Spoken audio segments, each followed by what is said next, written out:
Let's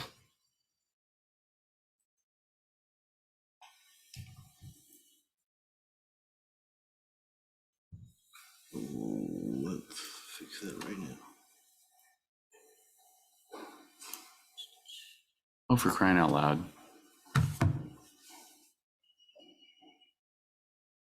Wait, you don't like people walking noisily up and down the stairs? No, it doesn't have anything to do with that. It's my, I minimized my screen and now it won't let me embiggen the window because it says you are viewing Mike Chambliss's screen, and that's in the way of the thing that would allow me to enlarge the screen. So I have this teeny tiny little screen. Go to view up in the far right corner. And it says zoom ratio and fit to window. And then Does that help? there we go. Thank you. There, I don't know what you did, but it worked. All right, let's go ahead and call this meeting to order. I got a note from Councilman Johnson that he was stuck on the 90, so he may be joining us mid-meeting. That's what I'm Move to excuse until he joins or thereafter. All right. Seconded. All those in favor? Aye. Okay, me too. All right. Well, let's call this meeting to I guess we already did that. So now we're up to public comments. Is there anybody online? Nobody? It's just us in here? I don't see anybody here. Okay, so let's move on to the approval of minutes dated April 18th, 2023. I did not see anything wrong with them. I actually thought they were really well written. I was very impressed. Nothing? You good? All right, Yep. Joe, nothing? Okay, all right. They are approved then. Let's look at Agenda Bill 23-057, resolution approving purchase order for WRF Headworks belt screen. So Andrew is going to let you know about this important piece of equipment. Good evening. So this agenda bill is seeking approval for a direct purchase of a replacement belt screen at the Water Reclamation Facility Headworks. So the existing belt screen was installed in 2012. It's a Huber Escamax belt screen. And the belt screen serves as essentially the first line of defense for the water reclamation facility for removing trash. The screen mainly removes rags, which are inorganic materials that don't break down after being flushed. This includes baby wipes. Let's just say at the diaper wipes that they incorrectly tell you are flushable, but go ahead. Yes, things that sometimes they're labeled as being flushable, but they're not. So this includes diaper wipes, diapers, paper towels. Legos. So What about those flushable wipes? Are those? are not flushable. They're not actually incorrectly flushable. labeled. And I think there's been some recent improvements to make them not labeled as flushable because that's misleading. Well, I would like to apologize. So these rags, which includes all of these forms of wipes, can pass through the headworks. And if they pass through the headworks, they have potential to foul equipment, pumps, mixers, jet aerators, all of equipment that will be installed, types of equipment that will be installed in our phase 3 improvements that are coming up. So during the phase 3 improvements, city staff and consultants evaluated the performance of our existing Huber Escamax belt screen and determined that it should be replaced with a newer generation model with slightly larger perforations. This will increase the capacity and improve the performance. It's an in-kind replacement that will allow for no major reconfigurations of the headworks channel, and also doesn't require an overhaul of the electrical system that controls it, which is also a Huber control panel. Following the purchase of the replacement belt screen, the WRF Phase 3 contractor will install this during the Phase 3 improvements, expected to occur summer 2024. This screen will be installed prior to Phase 3 improvements, including jet aeration mixers, other pumps that could, potentially be fouled by rags. So this sole source procurement from Huber is recommended as the most cost-effective option available and will allow for the phase 3 improvements to maintain project schedule. That, if you have any questions, be happy to answer them. Councilman Holloway? You got any? Well, so this is more than just the belt. This is the machine. This is the machine this is the full mechanical apparatus, which includes a steel belt inside of it. And the one that we've had since 2012. Yes. And what is the life expectancy of this machine? I think it ranges. It can go up to 15 years is what RH2 was told, with what they passed along to us. There's this, they call it a belt, but it's really a steel screen that's inside it. And that's what wears out first. It's kind of a whole bunch of linked pieces. So if one fails, the whole belt fails, kind of like a bicycle chain. Replacement of the full mechanism is easier than disassembling the belt and replacing that. We also looked at, is it less expensive or comparably? it's more inclusive. So replacing the full with the newer generation model will provide some new seals around the edge of the channel, which that would reduce potential for rags to pass through the sides of the screen. So that was another item that was considered. I guess my initial question would be, how much longer would the mechanism be expected to last if we just replaced the belt? And how much cheaper would it be to just replace the belt if the mechanism still has a lot of life left in it? We didn't look at just replacing the belt because it doesn't provide the same results. So the newer generation model of the full mechanism, belt included, has a newer seal that goes around the edge of the channel. And that was a key element. Yes, that eliminates a potential pass through of rags that was important to. I guess my initial concern is we have a mechanism that was supposed to last 15 years and it's gone 11. And I know those flushable wipes got really popular in the last few years, so I don't know how much that has to do with it. But is there anything that we need to do in order to get the best longevity out of our machines that we aren't doing, or is this simply beyond our control? This is, the equipment is approaching the end of its life, but the replacement is driven more performance based. We're looking at some performance improvements, and this is some low hanging fruit for getting some quick performance improvements that we looked at. The larger perforations on the belt will allow for higher flow, which increases the capacity, reduces the chances of bypass that could result in more rags bypassing it. So these are things that we were looking at. Yeah. Director Chambliss?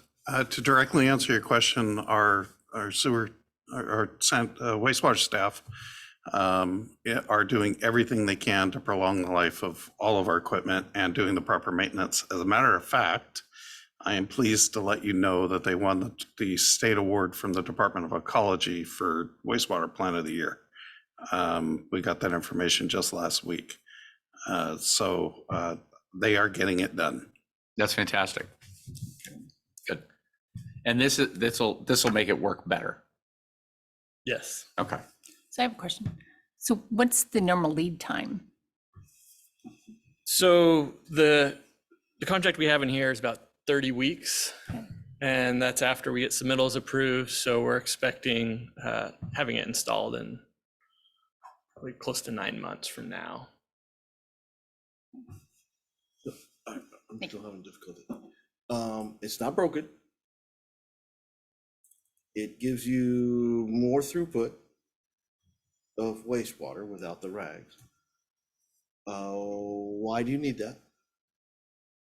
So the more throughput allows water to pass through, But I if you understand think, the definition. I asked why you need that. to increase the capacity for better rag removal, it's better, we expect more removal of rags, better performance. And does that protect machinery further down the line? Is Yes. that, was it? Yes, we've had equipment failures from ragging issues in the past. We'll be putting in new equipment under phase 3, and we want to protect that equipment.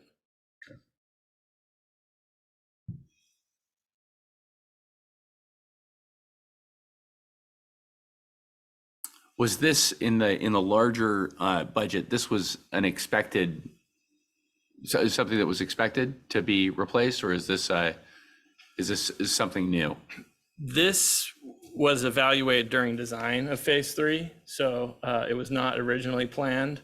When we were doing the design, we determined that it should be included in the improvements. In order to protect the other equipment and to increase capacity and effectiveness of water treatment. Correct. Okay.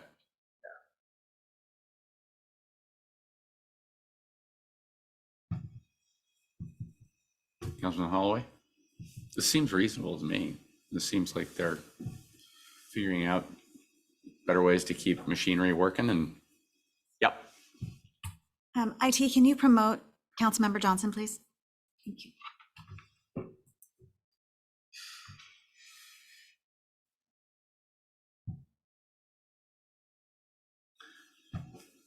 Andrew, correct me if I'm wrong. I'm going out on a limb here. But my guess is the reason why we need more water going through is we're not changing the size of the channel and we're increasing the treatment capacity of the plant. So by that fact alone, we need to get more water through there than is currently going through so that we can treat all that water. Otherwise, we're gonna have water backing up on the wrong side. How much more does the amount of water needing treatment go up when the casino expansion happens? What's, Do we know how much how much- capacity are we increasing the plant by? We're increasing the capacity of the plant by approximately 25%, but the headworks is sized for big flow events, really big, like rain events. Oh, okay. So we're not changing the capacity, the full capacity of the headworks. That's sized for adequately sized, 7 million gallons a day.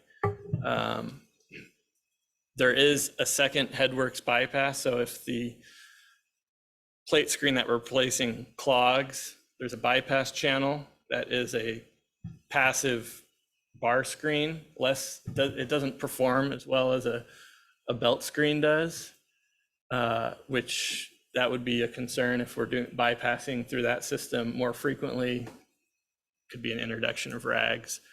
So by increasing capacity of the belt screen, we may be reducing the number of those bypass type events.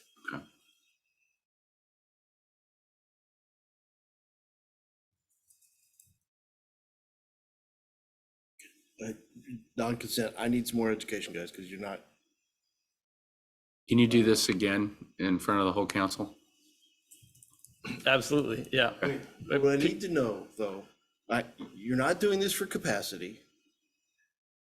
You've told me anecdotally that there's a maintenance issue with rags getting past this, but I haven't seen any data which says, and it's just because, I'm 3 steps, 12 steps removed from this.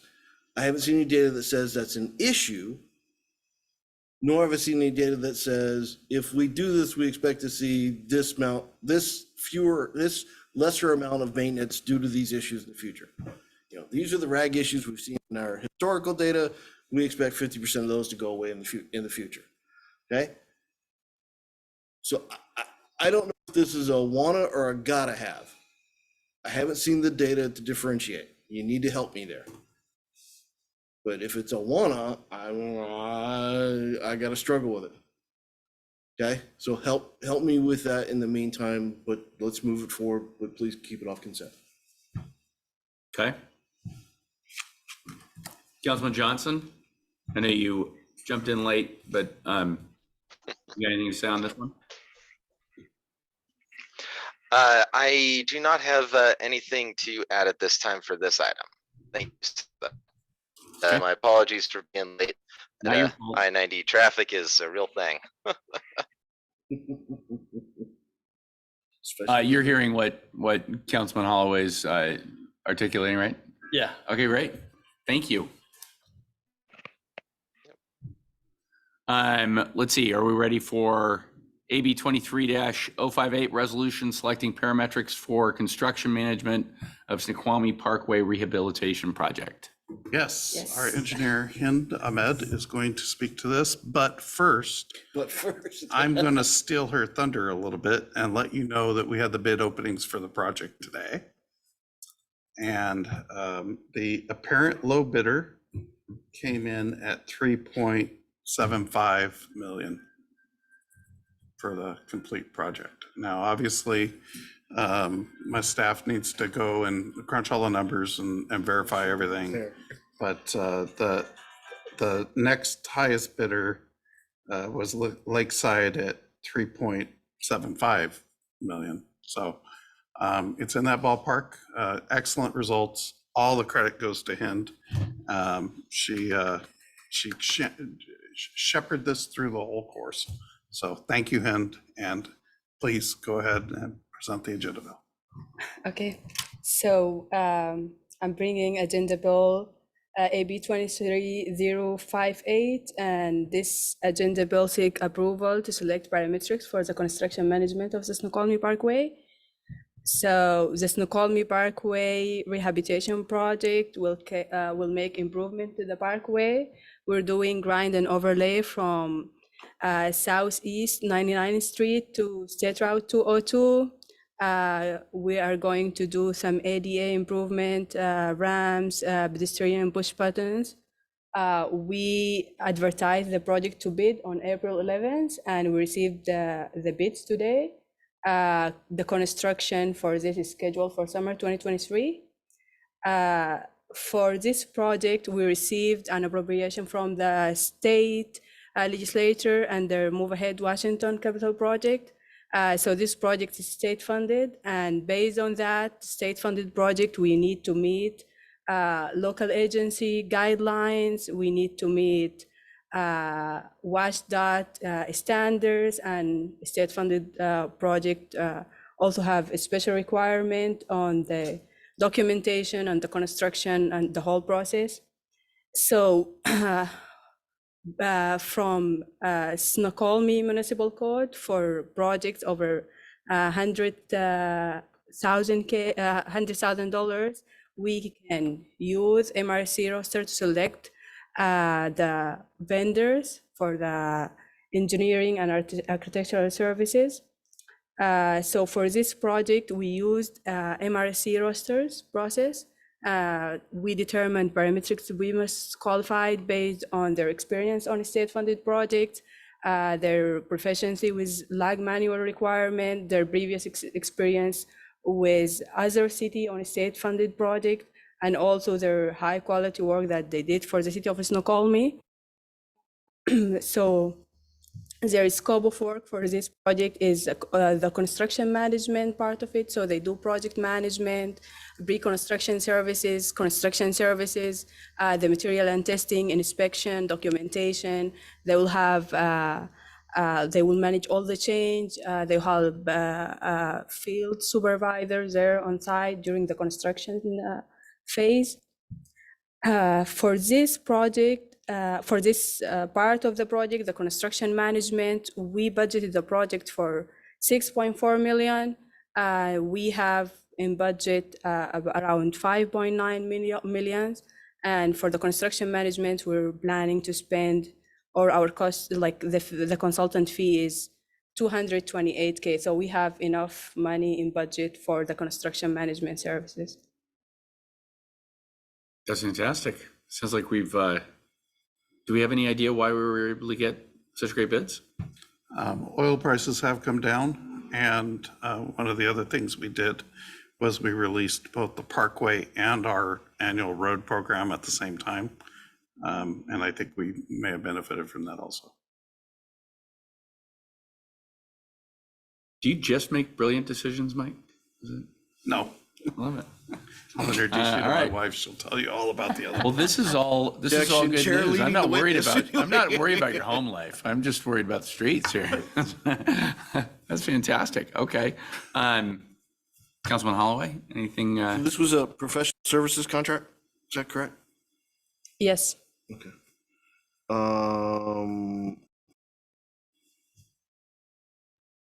So you made a statement, I need clarification. We had budgeted $228,000 and the bid came in at, Then we have budgeted the project for 6.4 million.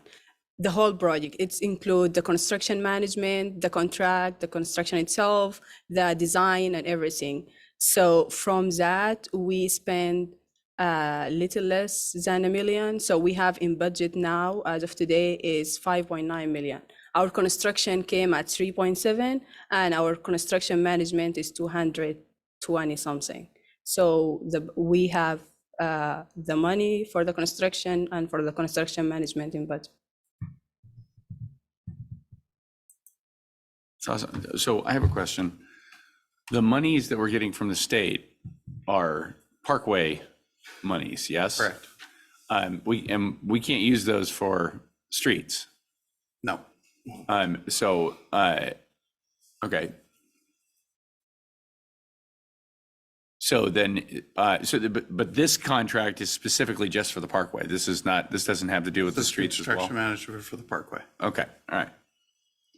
But we can save some money by using the same folks for both projects? That, You mean the overlay, the other street overlay? So what we did is we advertised both projects on the same time. So this way we have more people bidding on the two projects together.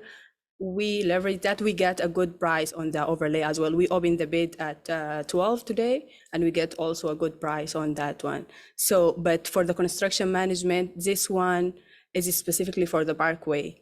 The construction management for the overlay will do it in-house. The city will take care of the construction management of that part. Okay, all right, the burden is not as great because it's not with grant funds.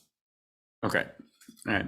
And the apparent low bidder on the city street program is the same company. All right, but we are not, we wouldn't necessarily have to do the same company for both projects, but it Well, we makes do sense. because we released RFPs for both projects and they are the apparent. They're the low with bidder for both of them. Okay, projects. all right. right, but it didn't have to be that way. Yeah, it didn't have to be. You that way. could have had two separate contractors for Yes, Parkway and the rest. yes. Oh, yeah, Yeah. no, yeah, sorry. I'm like, wait a minute, no, they were the low bidder. It has to be that. way. Absolutely. Sorry, I got to where you were. Okay, thank you. That's where I wasn't. It just takes me Sorry. longer to get to reality sometimes. Councilman Johnson, do you have anything that you wanted to add? Nope, I'm happy. Yeah, this seems like a lot of stuff to be happy about. How do we move forward on this one? So you guys need to box me in, otherwise I get ridiculous. And you know that. So really, professional services, what I'm really looking for is that a good price or is that a not so good price? But I figure in the past we did construction management, whatever, was about 10%, and this comes in at about 7%. So it looks pretty good. Okay, that's the kind of data I'm looking for. What did you upfront expect this service to cost? What did you get as part of your negotiations, and is it on the good side? We can always decide that we can't negotiate closure on a professional service and look somewhere else, or somehow we'd have to get Bob or somebody in here to help us with that decision, but whatnot. Looks good.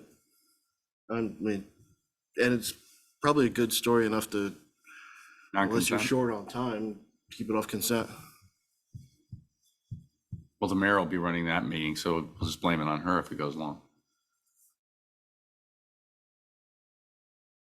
Non-consent. Yep, I'm fine with that. I can always have a statement regarding it as I read it. in consent that's positive about it. Are you not wanting to tell this story at the city council meeting, Mayor? This is great stuff. It's great stuff. I could just include a sentence about it that tells the great All right. stuff. All right. Well, Councilman Holloway, Councilman Johnson, I won't object. non-consent I or won't object. consent with a sentence from the mayor? We get, I'm fine with, Okay. we're going to bring the Parkway bid itself, so if you want to take that. Oh, to there we council, go. yeah. Okay, good. All right. Everybody wins. That'd be the great story. There you go. All right. I'm guessing that the Parkway itself is probably going to be a bigger contract that we might want to have a bigger discussion about. Right on. Yeah. Okay. Consent with a sentence from the mayor. With a sentence, yeah. Good negotiations. Thank you. Thank you. Wonderful job. Thanks. I think we're down to discussion of the CIP Community Expansion Project. Correct. So this is a discussion item only. I wanted to make sure you had two touches at this. I went ahead and printed out a submittal of our finalists from our selection process and provided it to the committee members. Councilperson Johnson, I will get you a copy. It's here at the desk, but I'll get it to you. So I want to talk about timelines to date and then timelines moving forward.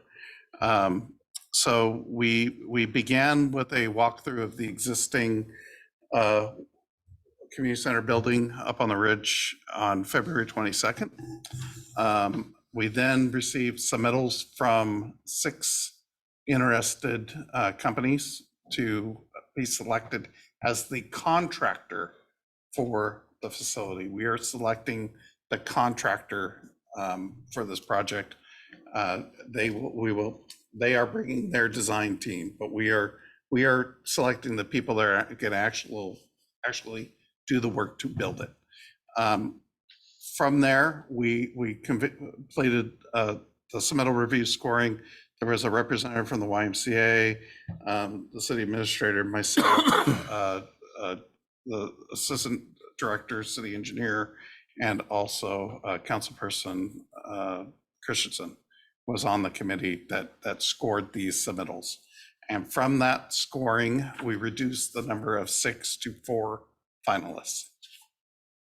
From there, we scheduled an all-day meetings. It took all day. It wasn't all-day meetings with each one.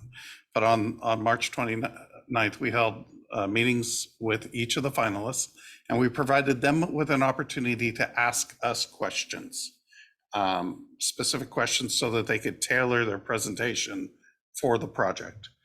On the 18th, a little bit before that, they submitted a second submittal. And then on the 18th, we had presentations from each of the 4 finalists. At that point, we scored those proposals and we carried that score over to April 21st, which is when we opened the price submittal and we made the contractor selection. For the price submittal, I believe there were 15 points awarded.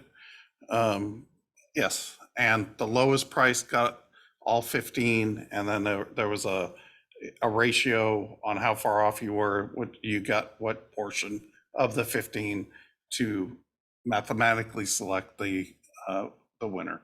And Absher was the most qualified people in the selection committee's view to perform the work.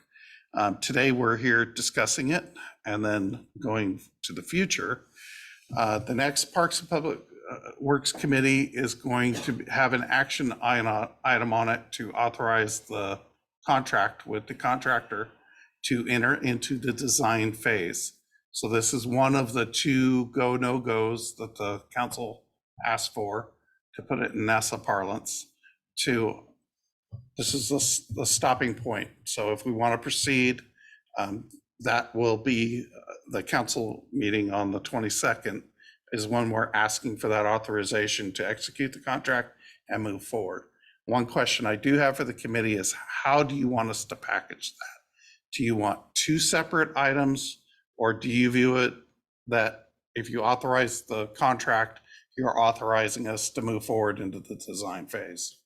I don't know if you want to deliberate on two separate items or the one. Any feelings, strong feelings one way or the other, or Can you do one without the other? not really? But I just want to make sure that everybody feels good about what's coming, so. Okay, yeah, I think you'll get both elements of the discussion. I don't know that you need to break up the agenda, Bill. Yeah, it seems to me I'd rather not give I don't know. I think it seems like Authorization of the one would be contract. the Perfect. way to go, in my opinion. Councilman Johnson? Yeah, I just want to make sure that I was clear on what exactly the two actions are and what exactly they authorize to occur. Good question. Well, one action would be to authorize us to move into the design phase, and the other action would be to approve the contract with the contractor and their design team. Or we can authorize a contract with the contractor and the design team with the understanding that with the authorized contract, we're moving into the design phase. Couldn't you just title it authorization of the community center design phase and contract commitment for yada yada as just the agenda bill title, so it's blatantly clear to everybody this is in contract, this is really in support of that bigger decision to move forward with this phase. Certainly.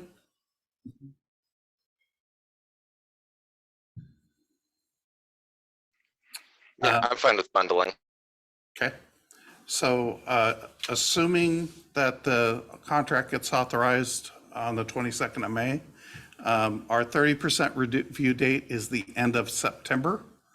And then at the end of the year is when we will have the 60% review and the gross maximum price or greatest maximum price. And then also we would be requesting council authorization to move into the second and final phase, which would be construction at that point. Other dates, important dates that are not on here, we will know in September about the King County Aquatics Grant. We will have that information in September. So that'll help shape up our available budget for the project. Yeah. Are there, beyond this contract, are there other expenditures expected in the design phase? I don't think so. Okay, so we don't have to, in that broader discussion, we don't have to say, and these other things. No. Okay, We don't code our time yet, so we don't have to talk about appropriating staff time or anything like that.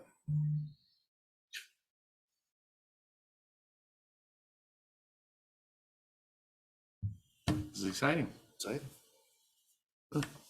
I didn't want to hit you out of Councilman the blue Johnson, with you this got, one. oh, go ahead, Mike. I just didn't want to hit you out of the blue with it, so that's why we brought it up tonight. Thank you. Councilman Johnson?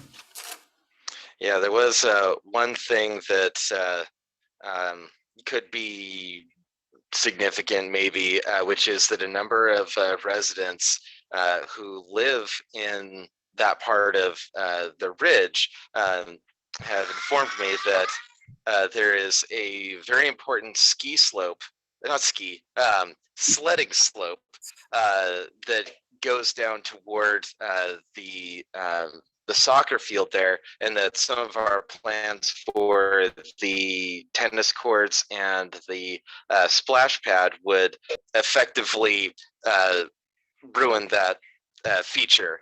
And I think we get a lot of really grumpy folks if we put something in the way of that sledding hill. So I wanted to raise that concern. So specifically, that is the location that we are envisioning the pickleball courts. Mhm. Gotta rip them up. Sign across them. It would not rip them up to slide across them, and we will not be clearing it, but they will be, usually they're fenced. They don't go. Yeah, so having the fence, I think, would be one of the issues. They don't go across. The fence is on this side of the sidewalk the hills on the other side of the sidewalk there, right? Yeah, I don't know if they're crossing the sidewalk and going out into the field or not. It sounds like they are. They do. Yeah, I think that they do. That's a really good concern because yeah, people. I mean, that is an important sledding hill. Would it be? Yeah. If I if I had lived in that part of the ridge, I probably would have known about it sooner to be able to bring it up. But instead, we live over by Swenson Park, so we got that hill. But I do appreciate the citizens who raised that concern. Yeah. Best No. hills at Snoqualmie Point. We could detour them over to Swenson then.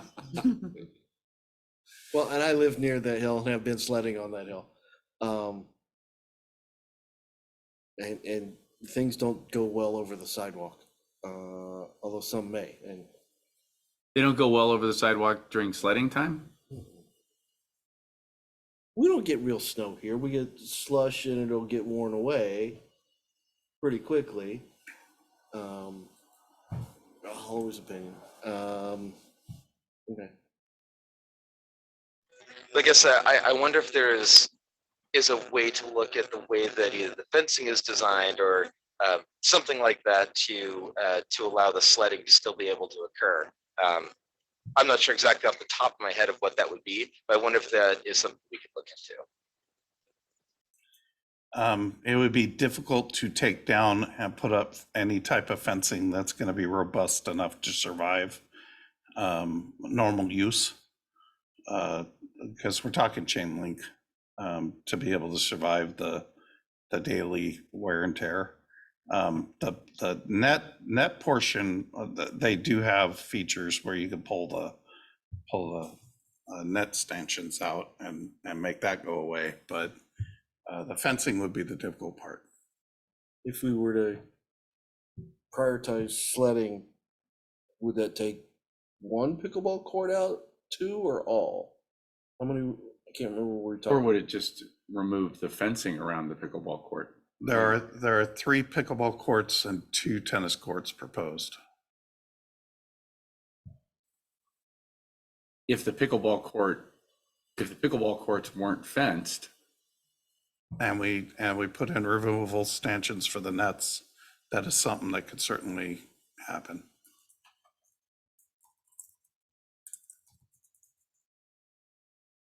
yeah, Yeah, I think that that sledding hill is somewhat sacred to some people. So I'd like to see us see if we can find a solution to this. that's a really great point. You know, and that the basketball court that's going to disappear there is also, I know that there are events where that court is used as kind of a platform for AV and things like that. If the pickleball court was able to be transformed into that sort of space as well, that might have an alternative use that would be valuable for other events. Obviously, you have to fence tennis courts, but yeah, it would be a shame to take away that tradition. That said, I'm sure that dogs would enjoy to have unfenced tennis courts. Well, I also worry that hill's, you get bicycles coming down that hill and all of a sudden they have an unfenced pickleball net. So you've heard we're microengineering your project. You sure heard the concern and figure out. I do want to keep in mind, we get snow 2-4 weeks a year. More lately, it's been closer to 4 or 5 weeks a year, but still, it is a minority portion of the year. But it's an important, don't you think it's, yeah, I mean, people get into it. It's just a factor to play in the trade-off that he's going to have to look at and see how we do. Either that or create some kind of, sledding berm that redirects the sledders when they get to the bottom of the hill, make it into like a turn. And, Bobsled course. yeah, there you go. There you go. We'll start our little Snoqualmie Skeleton League. And Yeah. you do have options and directions of coming off that hill. If you go more to the left, you head toward the dirt trail, and there's a hill there. If you're the daredevil, then you're going down that one. to go across the sidewalk and off into the course. But that's, yours. I think that Councilmember Holloway said it well, that, I don't want to get into micro engineering what the exact features would be, but I think that this is an important thing to a significant number of our constituents, and I think that we'd probably hear about it if all of a sudden that we're fenced off.